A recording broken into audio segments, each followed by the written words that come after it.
Many years ago, when the people of Israel were a great nation ruled by King Saul, they fought a long and bitter war against their ancient enemies, the Philistines. In those days, soldiers used swords and spears and bows and arrows, and they wore heavy armor and carried shields to protect themselves in battle, so that only the biggest and strongest men were taken into the army.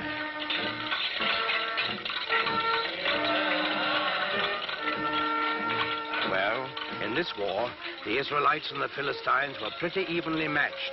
They fought many hard battles, and each side lost many men, but neither side could completely conquer the other. Then one day, while the Philistines were camped on one side of the great valley and the Israelites on the other, there came out of the camp of the Philistines a champion of their cause, a huge giant, taller and stronger and bigger than any man anyone had ever seen.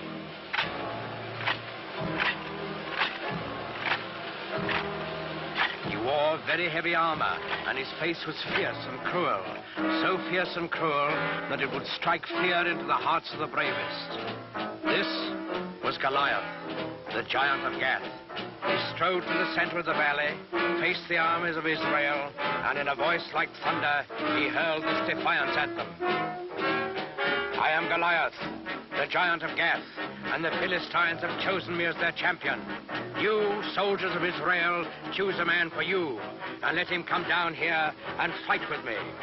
If he kills me, we will be the servants of Israel. If I kill him, you will be slaves to the Philistines. I defy any man to accept my challenge.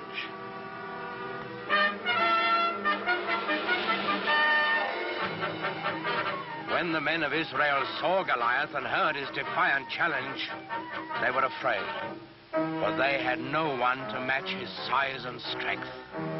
Not one among them dared go down and do battle with the giants.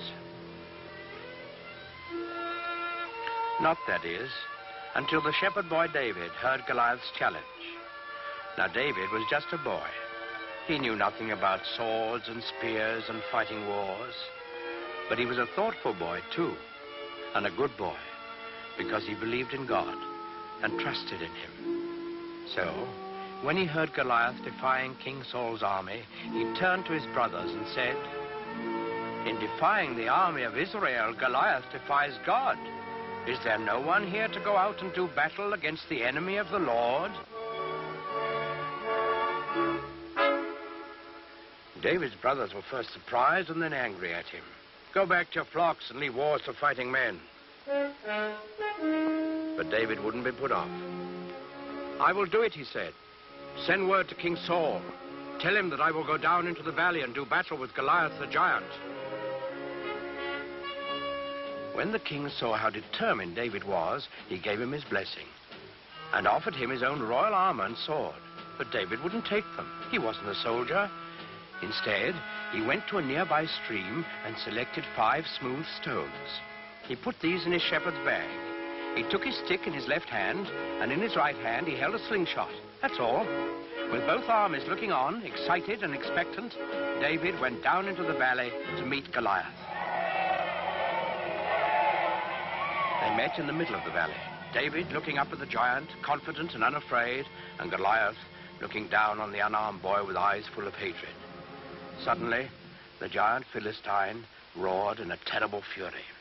"I have defied all the armies of Israel to give me a man to fight, and they have sent a boy against me.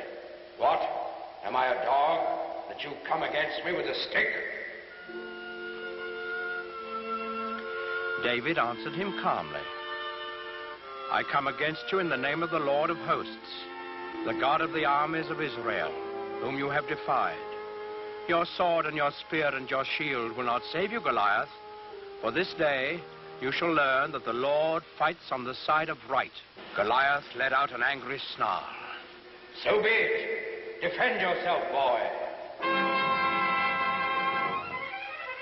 Goliath the giant rushed forward to make quick work of the boy champion of the Israelites. David stood his ground. He reached into his shepherd's bag, took out one stone. He fixed it in his slingshot, and he let it fly.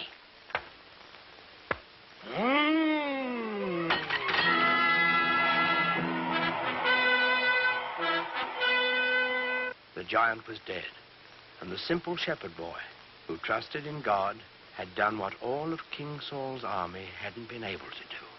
David lifted his eyes to heaven, and he whispered a prayer.